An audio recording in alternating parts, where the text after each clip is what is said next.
Meilleur joueur, non. Mais est-ce qu'il mérite un joueur qui a donné quand même un coup de boule en championnat italien? Est-ce qu'il, comme à la Zidane, un gros coup de boule?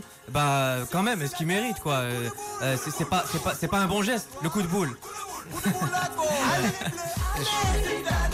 Et on se souvient de Zidane. Il a tapé.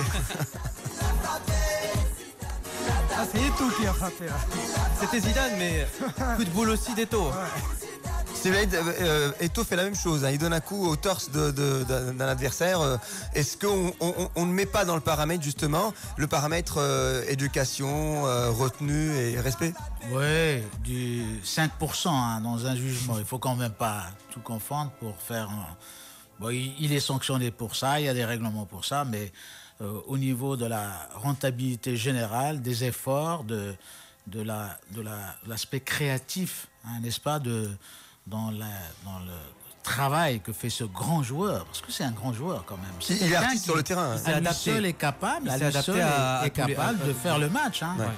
Et donc, tout ça par rapport au coup de boule qui est dégueulasse, qui est à dénoncer, bon, n'enlève rien à l'artiste. Et vous savez, les artistes, souvent malheureusement, ils sont comme ça, quelque part. Victimes de leur succès. Justement, j'ai une question pour vous, Siblaïd. Aujourd'hui, les grands joueurs, on a parlé d'Ibrahimovic la semaine dernière, on parle d'Eto'o.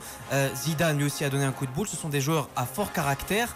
Est-ce qu'aujourd'hui, pour être un grand joueur, il ne faut finalement pas avoir la classe qu'avaient des joueurs comme Van Basten à l'époque, ou Platini, qui étaient justement des joueurs extrêmement, on va dire, classe, et qu'aujourd'hui ce sont des joueurs de caractère qui sont capables d'avoir vraiment des grosses réactions étonnantes sur le terrain? Est-ce qu'aujourd'hui ça change, et pour être un grand joueur il faut avoir un fort caractère? Oui, absolument. Moi je crois qu'aujourd'hui, heureusement, il y a des spécialistes du mental, et on commence à peine à aborder ce côté, la boîte noire, hein, diraient les psychanalystes, chez les grandes stars. Les grandes stars, jusqu'à présent, se sont tout permis, et peut-être qu'aujourd'hui, elles gagneraient davantage, n'est-ce pas, pour préserver leur image et passer pour des exemples, parce que c'est de cela qu'il s'agit. Hein. Les grandes stars sont des exemples pour les enfants, et c'est ce qui préoccupe le plus aujourd'hui les décideurs du foot.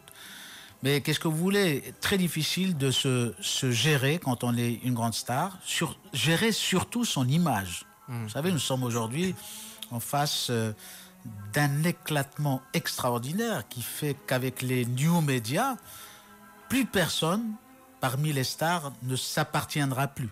Hein.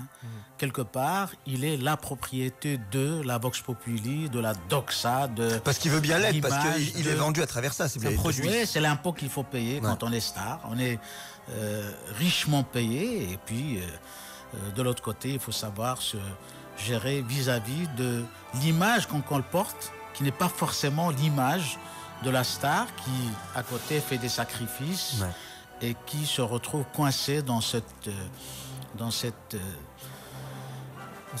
chose qui relève du jugement dernier, n'est-ce pas? Chaque fois qu'il s'agit de prendre position à l'égard d'une star, surtout quand ce dernier est récalcitrant par rapport à la norme. Les enfants qui regardent, vous savez, c'est beaucoup plus un cliché, une valeur qu'autre chose, mais il faut faire avec, et c'est vrai qu'on présente l'enfant comme étant, si vous voulez, l'ambassadeur d'un comportement moral qu'il faut tenir pour bien se comporter. Est-ce c'est le cas? Moi, je ne sais pas. Il y a des cinéastes qui ont travaillé sur ça pour dire que les enfants sont moches quelque part, n'est-ce pas? Reiser, grand caricaturiste, c'est toujours payé la tête de la morale à ce niveau-là, mais ça, c'est une autre histoire. Il ne faut pas non plus encourager qu'il y ait la symbolique de la violence qui l'emporte dans une activité sportive, quelle qu'elle soit, et avec quelque vedette que ce soit. Très bien. Alors on va écouter effectivement, pour se faire plaisir, un magnifique but Cotiso d'Eto'o. Hein, on y va tout de suite, on écoute. Pallone dalle parti di Materazzi che lascia sfilare Pandeb, sinistro dentro, ancora Eto'o! Che gol! Samuel Eto'o! C'était un superbe retourné acrobatique de Samuel Eto'o dans le calcio. Donc l'occasion de lui rendre hommage et de signaler qu'il a eu une autre récompense il n'y a pas très longtemps. Il a été premier du classement des meilleurs buteurs mondiaux de la Fédération internationale de l'histoire et des statistiques du football. Est-ce que vous savez ce que c'est ? Ça récompense en fait les buts marqués en sélection et en club. Et finalement, il est premier. Donc, ça n'arrête pas. Il n'arrête pas d'être vraiment récompensé. Et au final, est-ce qu'on peut conclure qu'il mérite cette récompense africaine ? Ce qui fait plaisir, c'est qu'effectivement, il y a 4-5 noms, à savoir Asamoah Gyan, à savoir Eto'o, à savoir Drogba, à savoir quelques joueurs égyptiens qui ont quand même gagné la CAN, il faut le dire. C'est très bien. Le football africain, globalement, se porte bien. Maintenant, il y a une question de mérite. Et puis, tout est subjectif. On est d'accord. Moi, j'aurais voté quelqu'un d'autre à part Eto'o. Ouais, la déception, c'est l'absence de joueurs marocains. Oui, on est d'accord là-dessus. Moi, je suis déçu quand même qu'un Schmar ne fasse pas partie d'une liste. Oui, il gagne rien, c'est ça le problème. Rapidement, il n'a pas été en Coupe du Monde. Si vous avez vécu la période... Mon côté chauvin, je suis désolé. Mais la référence, c'est la Coupe du Monde. Malheureusement, on l'a raté, nous. On n'a pas été en Coupe du Monde. Donc, à la Coupe du Monde, on n'a même pas été en Coupe d'Afrique des Nations.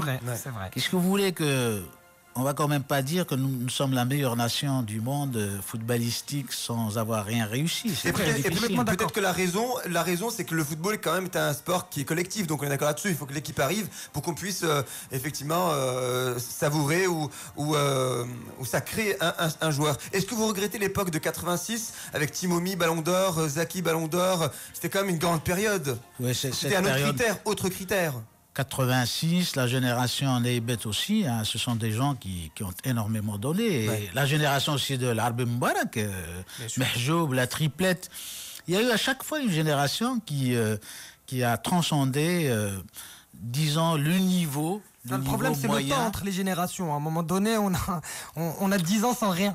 C'est arrivé rarement. Vous savez, on a eu la génération de l'indépendance, de la post-indépendance. On a eu la Coupe du Monde 70 avec une très bonne génération. 76, on a remporté la Coupe d'Afrique des Nations.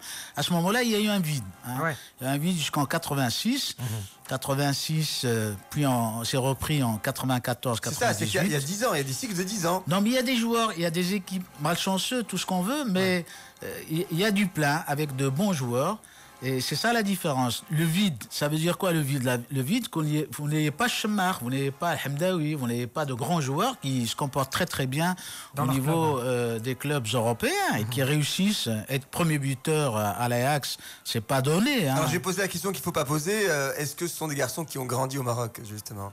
Est-ce que c'est l'environnement marocain qui les a produits, bien qu'ils soient enfants du Maroc ? On est d'accord là-dessus ? On parle des Marocains du monde. Oui, je sais bien, on est d'accord là-dessus. Mais vous avez compris parfaitement la subtilité de la chose. Ouais. Qu'est-ce que nos clubs, est-ce que nos rues, est-ce que les écoles, justement, confectionnent des talents ? Vous savez, on a oublié une chose. Dans le cadre de la planification, pendant des années, on a tout planifié. On a planifié les routes, on a planifié les barrages, on a planifié l'économie de manière générale pour aller à l'utilitaire, qui est indispensable. On n'a jamais planifié le sport et particulièrement le football. Le football, finalement, a parasité dans le cadre de l'anarchie et ça continue. Vous savez qu'on n'a pas formé des gestionnaires du sport, on n'a pas formé de dirigeants du sport. Tout le monde est bénévole, ça continue. Ouais. Et donc, qu'est-ce qu'on attend des bénévoles ? C'est mauvais pour demain, professionnalisme ? Non, mais demain, nous sommes obligés de planifier, de le structurer. Ouais. Sinon, ça ne marchera plus. Ça ne marchera plus. Aujourd'hui, où nous avons un football structuré, je ne dirais pas professionnel, je dirais d'abord structuré, pour passer ensuite au professionnalisme. Si on n'a pas un football structuré, eh bien, nous serons dépassés par tout le monde. Il suffit que l'autre soit quelque peu structuré, respecte l'ABC de la structure, et nous serons dépassés par tout le monde. Vous y croyez, vous, au professionnalisme l'année prochaine ? Qu'ils y mettent les... Parce que vous parlez de structurer d'abord le football avant de passer au professionnalisme. Ça veut dire qu'on ne sera jamais prêt dans un an. Non, il faut parler d'abord du pré-professionnalisme. Il faut être réaliste. Il faut être sociologue quelque part. Pour dire, voilà les structures dont on dispose. Elles sont très, très infimes, très limitées. Nous sommes encore en train de parasiter à plusieurs niveaux. Sur le plan juridique, on est nul. Regardez la loi. La loi, il faut la lire, cette loi, entre les lignes. Elle est très mauvaise. Il y a beaucoup de contradictions. Mais cela n'empêche pas, bien entendu, qu'on s'implique dans le pré-professionnalisme. Le professionnalisme viendra plus tard. Le professionnalisme n'est pas une fin en soi. Hein. C'est toujours un projet à l'état de projet, le professionnalisme. On ne le réussira peut-être jamais. Il faudrait s'approcher au maximum de structures professionnelles pour en faire en sorte. Finalement, qu'est-ce qu'on réclame pour être professionnel? Des infrastructures, un esprit. Ça c'est élémentaire, n'est-ce pas?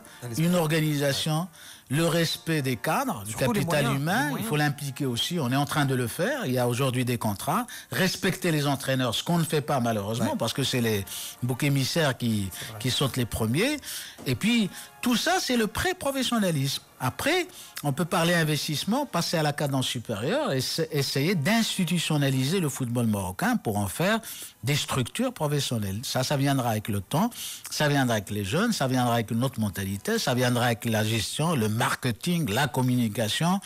Et il y a énormément. Les stades qu'on est en train de construire, moi je ne sais pas, vous avez visité les stades? Pas encore, on visitera.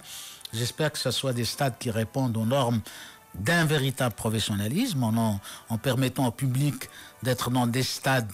Celui de Marrakech, c'est le cas. À des spectacles. Celui de Marrakech, c'est vraiment le cas. Hein. La zone mixte. Là, c'est vraiment nickel. La zone mixte, elle répond aux critères de la zone mixte, je ne sais pas. Parce que vous savez, aujourd'hui, les stades sont des prétextes. Les stades qu'on est en train de construire. La FIFA ne parle plus de stades quand il s'agit de choisir les pays organisateurs de la Coupe du Monde, ni pour 2018, ni pour 2022. On a parlé des stades. Pourquoi? Parce que les stades, aujourd'hui, relèvent beaucoup plus de la fiction que de la réalité.